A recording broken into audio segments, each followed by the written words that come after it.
Students we are back. हम class 12 business studies chapter 2 principle of management में part 3 देख रहे हैं।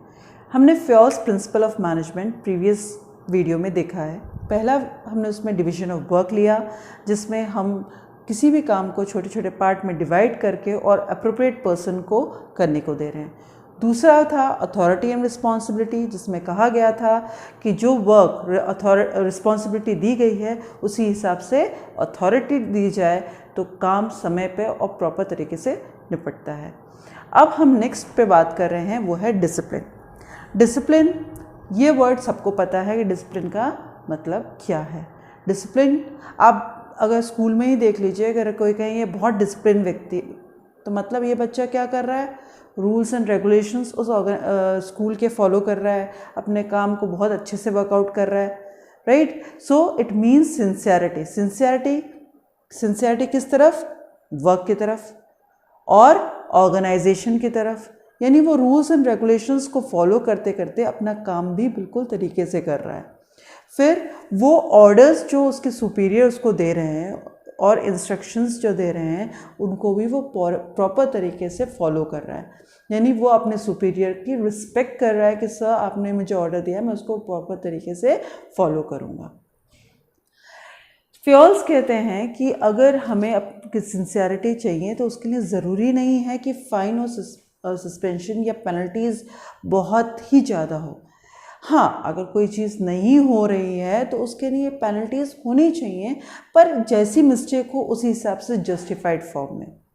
जहाँ तक कि डिसिप्लिन कहाँ पर होना चाहिए, तो डिसिप्लिन हर लेवल पर होना चाहिए, चाहे वो सुपीरियर हो चाहे वो सबऑर्डिनेट। और कोई भी ऑर्गेनाइजेशन जो वेल डिसिप्लिन होती है वह हमेशा इम्प्रूव करती है, क्वांटिटी फॉर्म में भी क्वालिटी फॉर्म में भी, और वो सक्सेस को लीड करती है, राइट। हम एग्जांपल लेते हैं कि ऑर्गेनाइजेशन को एक बहुत अच्छा ऑर्डर मिला और वो ऑर्डर बहुत अच्छा प्रॉफिटेबल रिटर्न्स दे सकता था मैनेजमेंट को। तो मैनेजमेंट और लेबर्स के बीच में आपस में बात हो गई, कमिटमेंट्स हो गई। यहाँ पर कमिटमेंट भी इम्पॉर्टेंट है। डिसिप्लिन के अंदर कमिटमेंट भी आता है, सुपीरियर का सबऑर्डिनेट के लिए और सबऑर्डिनेट का सुपीरियर के लिए। तो उनने कहा कि ठीक है, आप उसको ऑन टाइम करिए, हम आपके लिए बोनस या कुछ प्रमोशंस जो भी उन्होंने डिसाइड करा है वो देंगे। अब पहला काम सबऑर्डिनेट का क्या है, फुल हार्टेडली काम करके किसी भी तरीके से उस पर्टिकुलर ऑर्डर को ऑन टाइम कंप्लीट करना। और अब जब कंप्लीट हो जाए तब मैनेजमेंट का क्या काम है, वो अपने कमिटमेंट्स पूरे करें। क्या करके? उनने कहा था कि अगर बोनसेस देने वाले थे या कोई प्रमोशंस देने वाले थे तो उसको करें। इसके पॉजिटिव इफ़ेक्ट्स क्या हैं? अगर हम डिसिप्लिन को फॉलो करते हैं तो काम बहुत सिस्टमैटिक जाता है और उसके वजह से हमारे जो रिसोर्सेज हैं वो फुल्ली यूटिलाइज हो जाते हैं, ऑप्टिमम यूज़ ऑफ रिसोर्सेज होता है। इसीलिए हमारी एफिशिएंसी यानी हमारे कॉस्ट, कम कॉस्ट में भी बहुत अच्छा प्रोडक्शन हो पाता है, काम हो पाता है। वहीं म्यूचुअल ट्रस्ट क्रिएट होता है, आपस में एक दूसरे के प्रति सम्मान होने से भी किसी भी वर्किंग ऑर्गेनाइजेशन में बहुत फ़र्क पड़ता है। क्या चीज़ होगी अगर हम उसको वायलेट करेंगे? अगर डिसिप्लिन वायलेट होता है तो वहाँ बहुत कन्फ्यूजन और कियोस क्रिएट होता है। कोई भी ऑर्गेनाइजेशन अगर डिसिप्लिन नहीं है तो उसके सक्सेस में सबसे बड़ा रोड़ा वही है कि वो अपने जो वर्किंग फोर्स है उसको डिसिप्लिन नहीं कर पा रही है, चाहे वो सीनियर हो चाहे सबऑर्डिनेट, उन सब को आप प्रॉपर तरीके से डिसिप्लिन फॉलो करना चाहिए। फिर उसके वजह से क्या होगा, जो रिसोर्सेज हैं वो प्रॉपरली यूज़ नहीं होंगे, अंडर यूटिलाइज रह जाएंगे, और साथ में क्या होगा, वेस्टेज होगा, लॉस होगा किसी भी ऑर्गेनाइजेशन को। अब देखिएगा कहीं भी अगर प्रिंसिपल डिसिप्लिन फॉलो नहीं हो रहा है तो वहाँ पर सक्सेस आ ही नहीं सकती। ये एक किसी भी व्यक्ति की पर्सनल लाइफ के अंदर भी ये बात देखी जा सकती है कि अगर वो डिसिप्लिन है तो वो हेल्दी भी होगा, वो सक्सेस भी पाएगा और वो फैमिली और सोसाइटी के लिए गेन करेगा, राइट। और अगर डिसिप्लिन नहीं है तो सबसे इम्पोर्टेंट जो नुकसान होता है वो होता है डिले इन वर्क, काम ही नहीं होता है। टाइम पे वर्क ही नहीं हो पा रहा है, राइट। सो डिसिप्लिन हमारे लिए बहुत इम्पॉर्टेंट है। नेक्स्ट है हमारा यूनिटी ऑफ कमांड, जो कि 4th प्रिंसिपल है। ये कहता है a employ should get an order and instruction from only one boss. मतलब जो एम्प्लॉय है उसको ऑर्डर या इंस्ट्रक्शन सिर्फ वन बॉस से मिलना चाहिए। आप ही समझ सकते हैं कि अगर एक से ज़्यादा बॉस होंगे तो कितनी प्रॉब्लम होगी।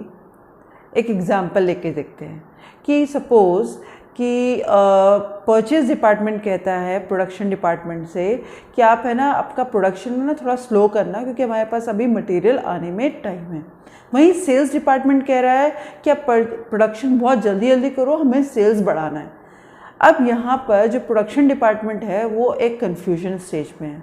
किसकी सुनूं, परचेज डिपार्टमेंट की सुनूं कि सेल्स डिपार्टमेंट की सुनूं?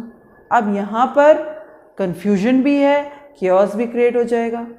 सो हम ये देखते हैं कि अगर एक बॉस ही होता है तो क्या पॉजिटिव इफेक्ट हो जाता है? पॉजिटिव इफेक्ट, कोई कन्फ्यूजन नहीं। सब किसकी सुनना है वो क्लियर है, तो कोई कन्फ्यूजन नहीं होगा और काम फटाफट होगा। ईगो क्लैशेस नहीं होंगे। देखिए, जब हमें पता है कि एक ही बॉस है और बॉस की ही सुन रहे हैं तो ईगो किस बात की? फिर हमारी एफिशिएंसी बढ़ जाएगी, क्योंकि क्लैरिटी है कि क्या वर्क करना है। कोई इफ एंड बट्स नहीं है कि इसने कुछ कहा और उसने कुछ कहा, कुछ भी नहीं। और क्योंकि ना ईगो क्लैशेस है ना कन्फ्यूजन है तो डिसिप्लिन बहुत अच्छे से मेंटेन हो जाता है। अब हम ये देखते हैं कि कौन से नेगेटिव होते हैं अगर वायलेशन हो जाए। वायलेशन अगर हम इसको फॉलो नहीं करते, बहुत कन्फ्यूजन हो जाता है। Confusion in the mind of employees बहुत कन्फ्यूज स्टेज में होता है, किसकी सुनूं? परचेज डिपार्टमेंट की सुनना है कि सेल्स डिपार्टमेंट की सुनना है, राइट। अब ईगो क्लैशेस बहुत, बट ऑब्वियस है परचेज वाला बोलेगा मेरी बात सुनो, वहीं पर सेल्स बोलेगा मेरी बात सुनो। तो क्लैशेस जो होते हैं वो बहुत प्रॉब्लमेटिक रहते हैं किसी भी ऑर्गेनाइजेशन के लिए। Then subordinate will get chance to escape from his work. मतलब यहाँ परचेज डिपार्टमेंट और सेल्स डिपार्टमेंट के बीच की कहानी चल रही है, प्रोडक्शन डिपार्टमेंट शांति में है। वो अपने काम को करेगा या नहीं करेगा उसके चांसेस कम हो जाते हैं। अगर परचेज डिपार्टमेंट बोलता है कि साहब तुमने काम धीरे क्यों नहीं करा, तो वो बोल देगा सेल्स डिपार्टमेंट ने जल्दी करने को कहा था। और सेल्स डिपार्टमेंट ने अगर पूछा कि भाई आपने काम जल्दी क्यों नहीं करा, तो बोलेगा परचेज डिपार्टमेंट ने मना किया था। तो यहाँ पर वो अपने काम से बच सकता है। और इस सब चीज़ से सबसे ज़्यादा प्रॉब्लम जो एक ऑर्गेनाइजेशन को फेस करना पड़ता है वो डिसिप्लिन का है। जब कन्फ्यूजन है, क्योस है, तो डिसिप्लिन क्रिएट करना और प्रॉपर मेंटेन करना एक सबसे बड़ी प्रॉब्लम है। So unity of command is when one person should get order from one boss. Next हम वर्क करते हैं जो कि फ्योल्स का 5th प्रिंसिपल है, यूनिटी ऑफ डायरेक्शन। फ्योल्स कहता है एक ऑर्गेनाइजेशन का एक प्लान, मतलब this says that the efforts of all the employees, यानी सारे एम्प्लॉयज़ के जो एफर्ट्स, जो भी एम्प्लॉयज़ एक ऑर्गेनाइजेशन में वर्क कर रहे हैं उनके एफर्ट्स और उस ऑर्गेनाइजेशन के जो मेंबर्स हैं उनके एफर्ट्स एक ही डायरेक्शन में जाने चाहिए, जिससे ऑर्गेनाइजेशन अचीव कर पाए अपने गोल्स को। हम इसको एक एग्जाम्पल से समझते हैं। ये XYZ एक ऑर्गेनाइजेशन है, राइट। और इन लोगों ने एक प्लान बनाया है, जो टॉप मैनेजमेंट है उन्हें प्लानिंग करी है कि नेक्स्ट ईयर किसी भी तरीके से हमारा 10% इंक्रीज़ हो जाना चाहिए रेवेन्यू। मतलब जो हमारी सेल्स बढ़नी चाहिए और सेल्स से आने वाला पैसा 10% इंक्रीज़ होना चाहिए। अब वो ऐसे ही तो नहीं हो जाएगा। अब उस चीज़ के लिए सारे डिपार्टमेंट्स का कोऑर्डिनेशन होना बहुत ज़रूरी है, प्लस सारे डिपार्टमेंट एक जैसे प्लान के लिए वर्क करना ज़रूरी है।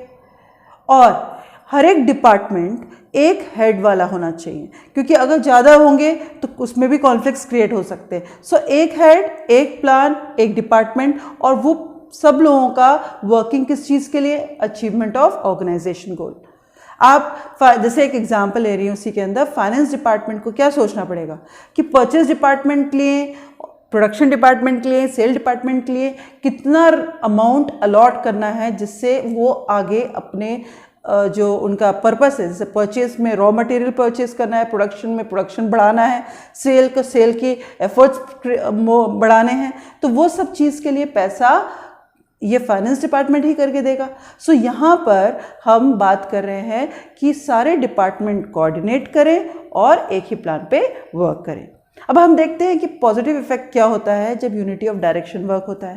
पहला, हमारा गोल अचीव हो जाता है, सारे एम्प्लॉयज़ का एफर्ट वेस्ट नहीं होता है, टोटली वो यूटिलाइज हो जाता है एक ही डायरेक्शन में जाने की वजह से। आप ही सोचिए कि अगर एक नॉर्थ की तरफ जा रहा है, एक साउथ की तरफ जा रहा है, तो क्या एक चीज़ अचीव होगी? वहीं पर सब एक ही डायरेक्शन में मूव करेंगे तो प्लान जल्दी वर्क करेगा और ऑर्गेनाइजेशन की गोल भी अचीव हो पाएंगे। वहीं पर हम बात करते हैं अगर उसको फॉलो नहीं करा जा रहा है, दैट इज़ वायलेशन। वायलेशन में पहली चीज़ कोऑर्डिनेशन नहीं होगा। कोऑर्डिनेशन नहीं होगा इन सारे डिपार्टमेंट्स में, तो आपस में कॉन्फ्लिक्ट्स होगी। वो कॉन्फ्लिक्ट्स ऑर्गेनाइजेशन के लिए बहुत हार्मफुल है। देन उनके एफर्ट्स और उनके रिसोर्सेज वो वेस्ट हो जाएंगे। कोई भी डिपार्टमेंट अगर इस पर्टिकुलर प्लान को वर्कआउट करने के लिए नहीं कर रहा है तो वो एफर्ट्स उनके वेस्ट होंगे। और सबसे इम्पॉर्टेंट चीज़ जो है, हमारे गोल की अचीवमेंट बहुत ही डिफ़िकल्ट या फेल हो जाएगी। इसीलिए यूनिटी ऑफ डायरेक्शन किसी भी ऑर्गेनाइजेशन के लिए बहुत इम्पॉर्टेंट है। नेक्स्ट, सिक्स्थ जो प्रिंसिपल है वो है subordination of individual interest for general interest. According to this principle, the interest of organisation must supersede the individual interest. अब इसका मीनिंग क्या है कि कोई जितने भी एम्प्लॉयज़ उस किसी भी ऑर्गेनाइजेशन में काम कर रहे हैं, वो ऑर्गेनाइजेशन के गोल्स और इंटरेस्ट जो उसके लिए अच्छा है, ऑर्गेनाइजेशन के लिए अच्छा है, उसके ऊपर पहले इम्पोर्टेंस दे और अपने पर्सनल इंटरेस्ट, अपनी पर्सनल जो प्रायोरिटीज़ हैं उनको बाद में देखें। किसी भी ऑर्गेनाइजेशन में अगर वहाँ के एम्प्लॉयज़ ऑर्गेनाइजेशन इंटरेस्ट को सबसे पहले इम्पोर्टेंस देते हैं तो वो ऑर्गेनाइजेशन बहुत जल्दी ग्रो करती है, जो कि बहुत अच्छी बात भी है। इवन वहाँ के मैनेजर्स को भी यही फॉलो करना है। यही नहीं कि वो खुद फॉलो करें, और साथ में ये भी देखना है कि जो उनके सबऑर्डिनेट्स हैं वो भी अपने पावर्स को मिसयूज़ ना कर रहे हों और वो भी ऑर्गेनाइजेशन के इंटरेस्ट की काम में लगे हुए हों। हम एक एग्जांपल लेते हैं। सपोज़ XYZ एक मैनेजर है और उसको एक रिस्पॉन्सिबिलिटी दी जाती है कि आप ऑफिस फर्नीचर खरीदिए। XYZ का एक रिलेटिव है जो ऑफिस फर्नीचर में डीलिंग करता है, और वो जो ऑफिस फर्नीचर दे रहा है वो थोड़ा हायर कॉस्ट पे दे रहा है, पर XYZ अपने पर्सनल इंटरेस्ट को देखते हुए उसने उस रिलेटिव से ही ऑफिस फर्नीचर खरीद लिया और ले आया। अब इस चीज़ में क्या हुआ, क्योंकि उसने पर्सनल इंटरेस्ट देखा, अपने रिलेटिव का, मुनाफा कमाने का, दोनों ही चीज़ का, तो क्या हुआ कि ऑर्गेनाइजेशन का लॉस हो गया। वही सामान अब ज़्यादा कीमत में ऑर्गेनाइजेशन में आई, जो कि एक ऑर्गेनाइजेशन के लिए लॉस है।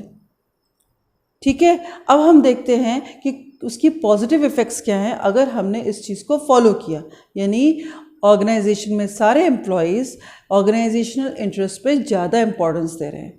तो पहली चीज़ होगी, ऑर्गेनाइजेशन के गोल अचीवमेंट हो जाएंगे टाइमली, और उनका कोऑर्डिनेशन बनेगा किसके बीच में, खुद के इंटरेस्ट में और ऑर्गेनाइजेशन के गोल में। कैसे? देखिए, अगर ऑर्गेनाइजेशन ग्रो करेगी, ऑर्गेनाइजेशन को प्रॉफिट होगा, तो इंडिविजुअल को भी सैलरी इंक्रीमेंट और प्रमोशन मिलेगा। तो कोऑर्डिनेशन हो गया। अगर ऑर्गेनाइजेशन गोल अचीव करोगे तो इंडिविजुअल गोल भी अचीव हो जाएंगे। नेगेटिव इफेक्ट क्या होगा, यानी अगर हम इसको वायलेट करते हैं, हम इसको फॉलो नहीं कर रहे हैं, यानी पर्सनल इंटरेस्ट को ज़्यादा प्रायोरिटी दे रहे हैं, उस केस में नो अचीवमेंट ऑफ गोल्स, मतलब गोल्स जो हैं वो अचीव हो ही नहीं पाएंगे। जैसे अभी हमने देखा कि ऑर्गेनाइजेशन को जो फर्नीचर मिला वो हायर कॉस्ट पे मिला, जो कि ऑर्गेनाइजेशन के लिए अच्छा नहीं था, राइट। और employees will suffer in long run, जो एम्प्लॉयज़ हैं वो लॉन्ग रन में, लंबे समय में जाके नुकसान फेस करेंगे। एक तरीके से नहीं, दो तरीके से। देखिए, एक, अगर ऑर्गेनाइजेशन लॉस में गई तो वो अपने एम्प्लॉयज़ को इंक्रीमेंट्स या बोनस बेनिफिट्स कैसे देगी, और दूसरा कि अगर सीनियर को ये पता चल गया कि ये XYZ मैनेजर जो है इसने अपने इंटरेस्ट के लिए ऑर्गेनाइजेशन का ज़्यादा पैसा खर्च कराया, तो क्या होगा, लॉन्ग रन में उसको उस तरीके की जिम्मेदारी दी नहीं जाएगी और उससे वो काम आगे और कराया ही नहीं जाएगा। तो दो तरीके से लॉस हो गया, एक फाइनेंशियल और एक रेपुटेशन। तो इसीलिए सबॉर्डिनेशन ऑफ इंडिविजुअल इंटरेस्ट जो है वो ज़रूरी है जनरल इंटरेस्ट के लिए। हर इंडिविजुअल जो ऑर्गेनाइजेशन में काम कर रहा है उसको ऑर्गेनाइजेशन के बारे में पहले सोचना है और उसके बाद अपने पर्सनल थिंग्स के लिए।